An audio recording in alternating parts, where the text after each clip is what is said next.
Sveiki, mielieji, su jumis Lingita. Dėkoju, kad esate, kad rašote laiškus, kad kreipėtės.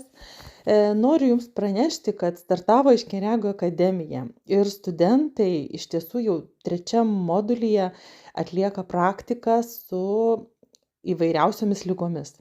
Tai jeigu turite alergijas, jeigu turite plaučių ligas, jeigu turite moteriškus negalavimus, jeigu turite skrandžio susirgimus, žarnyno, skydliaukės, ar turite tiesiog skausmingas situacijas, skyrybas, liūdesį, depresiją, galbūt panikos atakas, tai tikrai mielai kviečiame, kreipkitės ir mes tikrai jums galime padėti.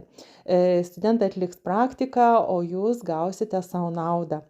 Taigi, mielieji, jeigu norėtumėt detalesnės informacijos, drąsiai rašykite paštą _dangaus@gmail.com. Jeigu domina regresinės hipnozės, registruokitės į kanalą Sielos dvynys veidrodinė siela arba Aiškiaregių akademija, kur mes nuolatos dėsime įrašus, kaip vykdoma regresinė hipnozė, kaip vyksta seansai ir kaip po to žmonės jaučiasi po šitos korekcijos. Tai šiandien būtų tiek, su jumis Lingita, naujausią informaciją skaitykit po įrašu ir iki susitikimo.